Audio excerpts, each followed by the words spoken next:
सुरुवातीला मला कुणी वाईट कमेंट केली ना दादा, डायरेक्ट आई बहीण काढायचो, डायरेक्ट ऍड्रेस दे म्हणायचं त्याला, कुठं आहे तो, लगेच आलो पोरं घेऊन मी. फेसबुक असेल, कुठली सोशल मीडिया असेल, इंस्टाग्राम असेल, त्याच्या खाली जे कमेंट येतात ते वाचलेत का कधी? येस दादा, वाचतो. काय वाटतं बरं तेव्हा? दादा आता सध्या जेव्हा कमेंट वाचतो ना, त्यावेळेस तुम्ही जर म्हणला ना एखाद्यानं मला म्हणजे आई बहिणीनं शिवी देऊ द्या, तरी सुद्धा मी असं हसणार, असं करणार बरं का. किंवा कोणी म्हणणार तू असाच आहे थोडाफार, तू पागल आहे, मेंटल आहे म्हणणार, तरी बी हसणार. पण सुरुवात अशी नव्हती दादा.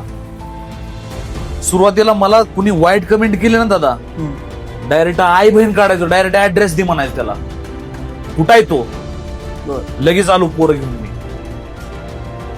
पण मला नंतर कळलं यार, म्हणलं मला जर खरं मोठं व्हायचं असेल आयुष्यात, मला जर खरं त्या लेवलला जायचं असेल ना, तर मी लोक मला काय म्हणतात या गोष्टीचा विचार नाही करू शकत.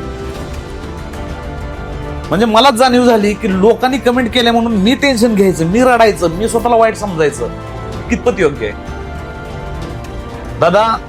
मी तर आज काहीच नाहीये, मी तर स्वतःला झिरो समजतो. पण देशाचे पंतप्रधान मोदी असू द्या किंवा देशाचे महान कोणी पण असू द्या, शास्त्रज्ञ असू द्या, रतन टाटा असू द्या, मला असं वाटत नाही की कोणाचं कमेंट सेक्शन चांगलं असेल. आज तुम्ही मोदीच कमेंट सेक्शन बघा, विषय आहेत दादा. सो मला काय वाटतं माहितीये का दादा, की कमेंट सेक्शन तुम्ही बघा, तुम्ही अनुभवा, तुम्ही बघा लोक तुम्हाला काय म्हणतात, पण ती कमेंट सेक्शन बघून तुम्ही मागं हटू नका.